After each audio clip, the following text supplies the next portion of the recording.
Bismillahirrahmanirrahim. Assalamualaikum warahmatullahi wabarakatuh. Alhamdulillahirabbil alamin. Amma ba'du. Puji serta syukur kita sampaikan dan kita panjatkan kepada Allah Subhanahu wa taala yang masih memberikan kita kesempatan untuk menuntut ilmu walaupun dalam pembelajaran jarak jauh. Salawat serta salam tak lupa kita sampaikan pula kepada Nabi Muhammad SAW. Allahumma sholli wa sallim wa barik alaih. Teman-teman yang rahmati Allah Subhanahu wa taala, alhamdulillah kita masih bisa melakukan pembelajaran. Namun sebelum kakak menyampaikan materi baru, alangkah lebih baiknya kita buka terlebih dahulu dengan membaca ayat Bismillahirrahmanirrahim. Bismillahirrahmanirrahim.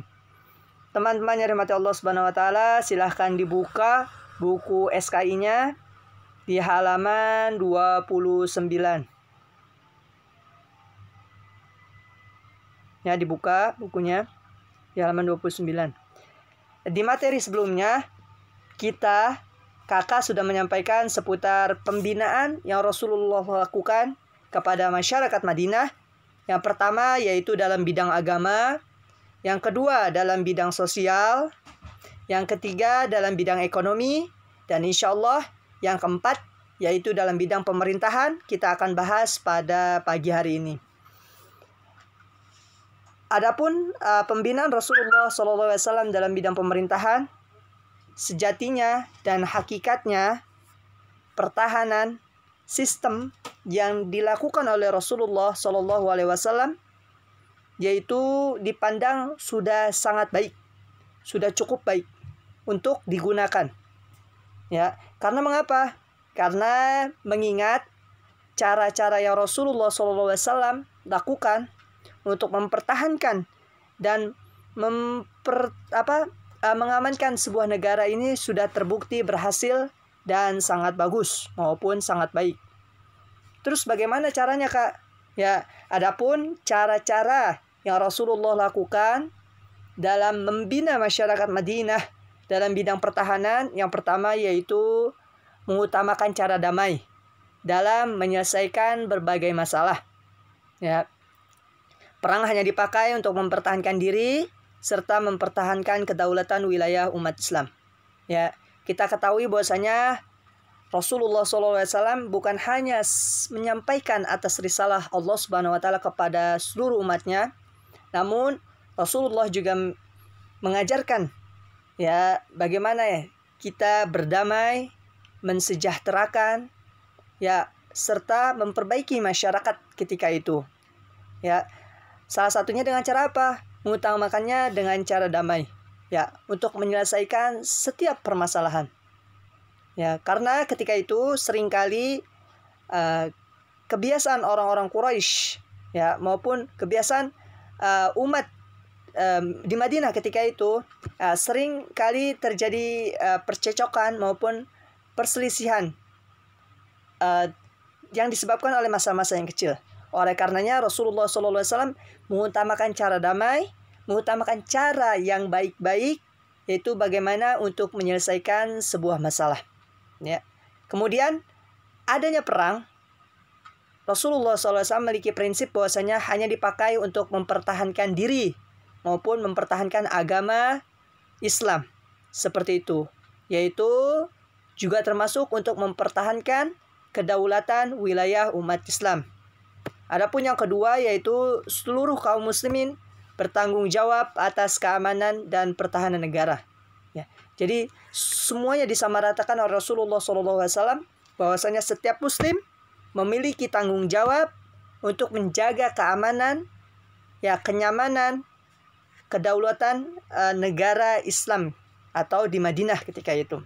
Adapun yang ketiga yaitu menggiatkan program latihan bela negara dan pengawasan atau patroli keamanan. Untuk apa? Pertama, untuk bisa menjaga diri, mempertahankan wilayah. Kemudian, bagaimana menumbuhkan rasa kecintaan mereka terhadap negara tersebut.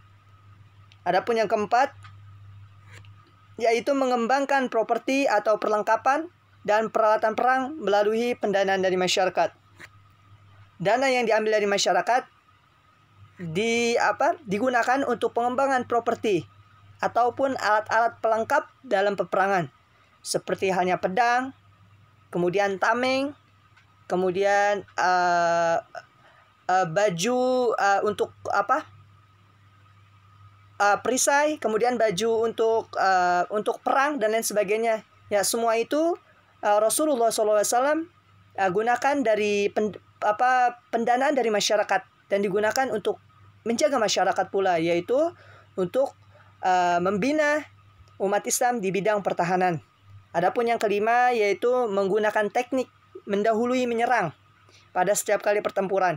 Jadi ketika terjadi peperangan antara kaum muslimin dengan kaum kafir, maka Rasulullah memiliki prinsip yaitu menggunakan teknik mendahului menyerang, yaitu menyerang duluan. Ya, seperti itu. Adapun di halaman 30 yaitu adapun sistem pertahanan yang Rasulullah SAW lakukan dalam bidang militer, antaranya yaitu pertama yaitu bermusyawarah dalam menentukan taktik militer. Kemudian yang kedua yaitu mengalahkan musuh tanpa pertempuran.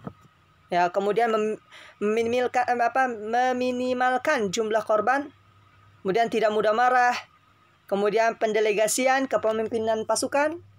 Kemudian membawa tradisi baru dari tujuan peperangan, yakni jihad yang sesuai dengan ajaran agama Islam. Yang ketujuh yaitu komunikasi militer yang jelas dan tegas. Kemudian selalu waspada, tidak segan turun ke bawah. Adapun yang terakhir yaitu memberi pujian dan bersikap adil terhadap pasukan.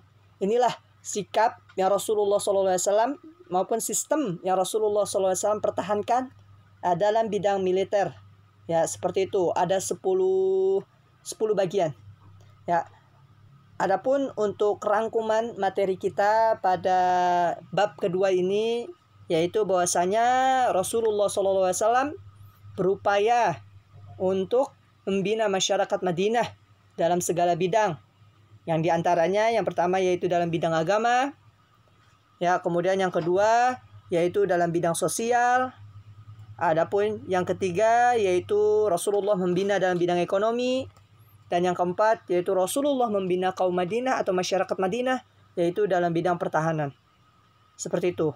Ya, dalam pembinaan di dalam agama, pembinaan agama yaitu dengan cara Rasulullah SAW setelah adanya Masjid Nabawi, setelah selesai dibangun, Rasulullah juga menggunakan Masjid Nabawi sebagai pusat peribadatan, kemudian pusat perencanaan kegiatan masyarakat, kemudian pusat pelatihan dan pendidikan dari Rasulullah SAW, serta Masjid Nabawi dijadikan untuk menampung kaum muhajirin dari Makkah yang kehabisan bekal, serta yang terakhir yaitu untuk tempat mengadili perkara-perkara yang diselesaikan oleh Rasulullah SAW. Adapun pembinaan di dalam bidang sosial yaitu upaya dan usaha yang dilakukan oleh Rasulullah SAW di bidang sosial, yaitu dengan cara menikahkan atau melakukan pernikahan antara kaum muhajirin dengan kaum ansor. Adapun yang kedua yaitu berdakwah, yang mana dakwah tersebut dihadiri oleh orang atau dari kaum ansor maupun dari kaum muhajirin. Seperti itu dalam satu tempat, dalam satu majelis. Adapun yang ketiga yaitu Rasulullah berbuat adil dan tidak membedakan status sosial, baik mereka hamba sahaya maupun mereka yang dari kalangan bangsawan. Ya. Adapun yang keempat yaitu melibatkan beberapa aktivitas, ya, yaitu dari kaum ansor maupun kaum muhajirin dalam membangun masjid. Tentu di sini terciptalah kecintaan dalam diri mereka antara satu dengan yang lainnya. Adapun pembinaan di bidang ekonomi, upaya dan usaha yang dilakukan oleh Rasulullah SAW dalam bidang ekonomi, yaitu salah satunya Rasulullah melarang, mengharamkan ya seseorang yang melakukan akad jual beli dengan sumpah. Adapun yang kedua yaitu Rasulullah memberikan kemudahan ya maupun pinjaman kepada orang yang membutuhkan, yang sangat membutuhkan. Kemudian yang tiga, yang C, yaitu melarang melakukan monopoli atau menimbun barang-barang yang dibutuhkan masyarakat.